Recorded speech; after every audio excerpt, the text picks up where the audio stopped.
नमस्कार, मैं हूं दीपाली राणा। आप देख रहे हैं कमोडिटी राउंड अप और सारा एक्शन सोने चांदी में देखने को मिल रहा है, खासतौर से सोने में, जहां पर रिकॉर्ड तेजी लगातार जारी है।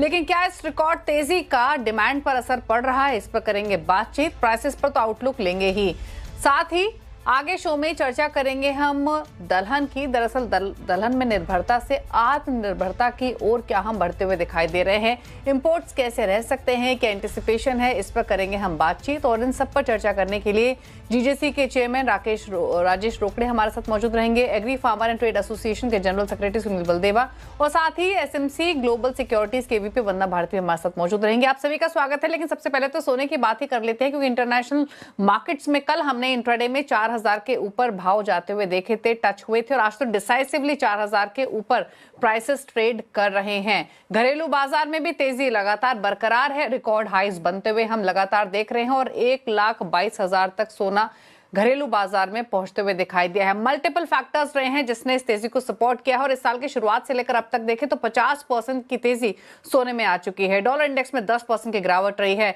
सेंट्रल बैंकर्स की तरफ से अक्रॉस द ग्लोब शानदार बाइंग या फिर कंटिन्यूड बाइंग इंटरेस्ट सोने में देखने को मिला है। रिटेल इन्वेस्टर्स भी रैपिड पेस पर सोने में खरीदारी करते हुए दिखाई दे रहे हैं। चाइना और दूसरे देशों की तरफ से भी लगातार बाइंग गोल्ड में हो रही है। इनफैक्ट चाइना तो खासतौर से डाइवर्सिफाई कर रहा है यूएस ट्रेजरी से गोल्ड की तरफ। तो ये तमाम फैक्टर्स रहे हैं जिसने इस तेजी को सपोर्ट किया है। लेकिन सवाल फिर वही कि ये तेजी कहां थमेगी और कितनी तेजी बाकी है, क्या ये बबल तो नहीं है?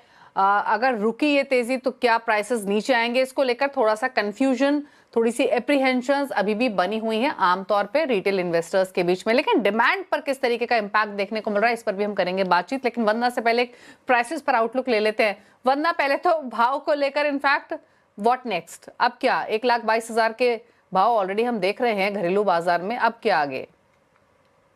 जी दीपाली, 60% तो यहाँ पे सिल्वर ने रिटर्न दिया और गोल्ड ने यहाँ पे 50% के करीब है। मुझे लग रहा है कि जिस तरीके से इस पर जो फाइट है ये फिजिकल स्क्वीज की फाइट है।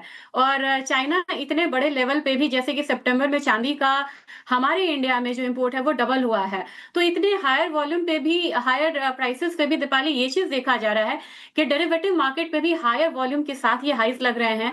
साथ में जो फिजिकल मार्केट में जो इंपोर्ट्स हो रहे हैं वो भी यहाँ पे हायर रिकॉर्ड प्राइसेस पे हो रहा है। तो ये अपने आप में इंडिकेशन है कि अभी जो यहाँ पे अपसाइड है इंटैक्ट है, अभी भी यहाँ पे पोजीशंस बन रहे हैं। ऑप्शन चेन को ही अगर यहाँ पे स्टडी करें तो नेक्स्ट मुझे $4150 लग रहा है गोल्ड में, जो कि अपने यहाँ अगर देखा जाए एमसीएक्स में तो रुपी टर्म से रिफ्लेक्ट हो सकता है करीब करीब 1,28,000 के। और जब हम चांदी की बात करते हैं यहाँ पे दीपाली, तो मुझे लग रहा है कि चांदी में यहाँ पे $55 से पहले $50 आना काफी ज्यादा क्रूशियल है। वहां पे सबसे ज्यादा पोजीशंस बने हैं। $50 से ऊपर मुझे लग रहा है कि $53.5 की भी यहाँ पे तैयारी है। तो मेरे ख्याल से अभी भी अपसाइड इंटैक्ट है। इसके पीछे बहुत सारे फैक्टर्स है, आपने बड़े अच्छे से सबको समराइज किया है तो उसमें नहीं जाना चाहूंगी, लेकिन मुझे लग रहा है कि अपसाइड अभी भी इंटैक्ट है। गोल्ड सिल्वर रेशियो को देखें तो फिलहाल मुझे ट्रेडिंग पर्पज से लग रहा है कि अब जो हफ्ता बाकी है यहाँ पे, इसमें हो सकता है कि सिल्वर आउट परफॉर्म करे। रेशियो जो है 80:1 जाएगा। तो अभी यहाँ पे सिल्वर अब आउट परफॉर्म करती हुई नजर आएगी गोल्ड को और $50 के करीब जा सकती है, जबकि गोल्ड स्लोली यहाँ से $4,100 से 4150 तक जा सकता है। ओके, तो ये सोने चांदी पर भाव को लेकर राय हुई। लेकिन जीजेसी के चेयरमैन भी हमारे साथ बने हुए हैं, मिस्टर राजेश रोकड़े, उनसे भी बातचीत करते हैं। राजेश जी, पहले तो भाव पर ही आपकी राय। किसी ने इस तरीके का मोमेंटम सस्टेन होते हुए एंटिसिपेट नहीं किया था। लग रहा था शायद अब थोड़ा सा भाव थमेंगे, अब शायद एक पॉज आएगा।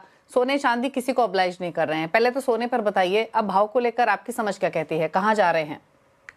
दीपाली जी, देखिए, अगर मैं गोल्ड का, पहले से हम लोग काफी मतलब जब जब भी सीएनबीसी पे आपने बुलाया या सीएनबीसी पे हमने बात कही है तो हम तब भी बुलिश थे, आज भी बुलिश है। और जैसे आप बात कर रहे थे कि कहीं बबल तो नहीं है, बिल्कुल बबल नहीं लगता है, क्योंकि बबल तब होता था अगर सेंट्रल बैंक जितनी भी है वो बाइंग नहीं करती थी। सेंट्रल बैंक भी जबरदस्त तरीके से बाइंग कर रही है। जितनी भी गोल्ड अभी अवेलेबल है उसमें 25% ग्लोबली सेंट्रल बैंक बाइंग कर रही है। तो ये कॉन्फिडेंस कम होने वाला नहीं है। और गोल्ड में देखिए, पहले जब $2,000 था, आज से 2 साल पहले की बात कह रहा हूं मैं, 2 साल में अगर $4,000 क्रॉस कर गया है, 2 साल में डबल का रिटर्न देने वाला एकमात्र कमोडिटी ये बन गया है अभी।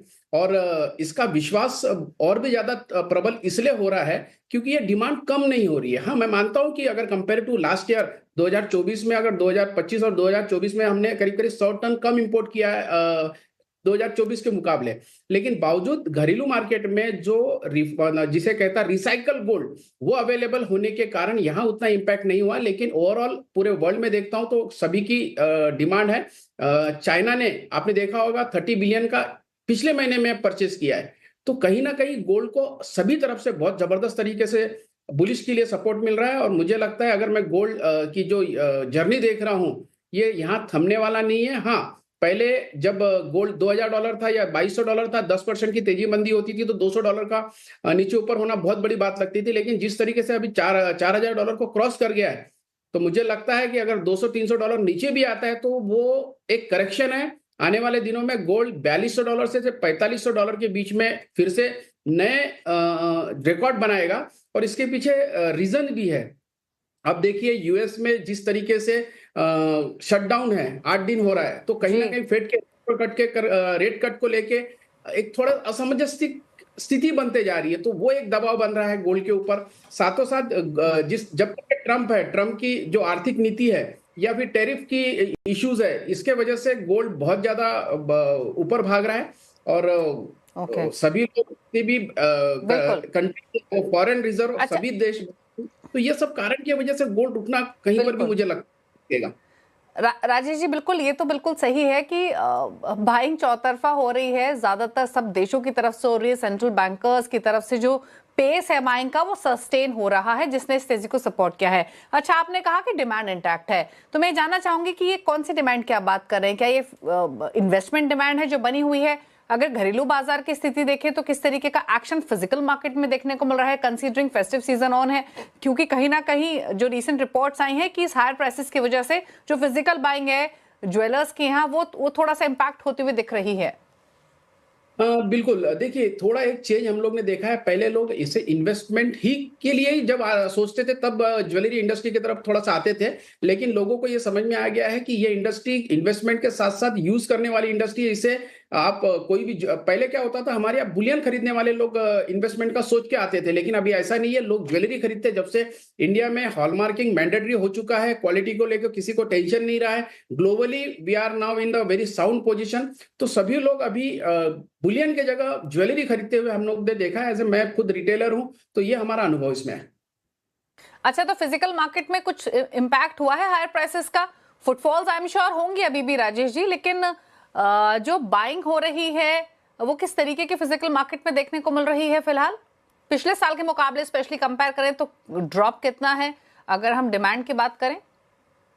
देखिए, अगर मैं वॉल्यूम वाइज पकड़ूं तो 10 to 15% का वॉल्यूम वाइज कम है। लेकिन उसका कॉम्पेंसेट हमारा ज्वेलरी सेल पे आ गया है, क्योंकि सभी के पास अच्छी खासी ज्वेलरी पहले से लोगों ने स्टॉक करके रखी है। ऐसा नहीं होता, अगर मैं पूरे साल का, हमारा सबसे बड़ा दिन जो होता है धनतेरस होता है, तो धनतेरस के दिन भी हमारा अगर सबसे बड़ा सेल देखते हैं तो पूरा जितना स्टॉक है उसका 10% ही हम लोग बेच पाते हैं। तो इसका मतलब ये है कि सभी के पास पहले से अच्छा खासा स्टॉक है, और वो स्टॉक होने के कारण ये इम्पैक्ट अभी इंपोर्ट के साथ कनेक्ट करते हैं तो समझ में नहीं आता। लेकिन ओवरऑल इंपोर्ट भले ही कम हुआ है, लेकिन ग्लोबली या इंडिया में कहीं पर भी ज्वेलरी में कहीं कहीं कमी दिख नहीं रही है, मेरा ये कहना है।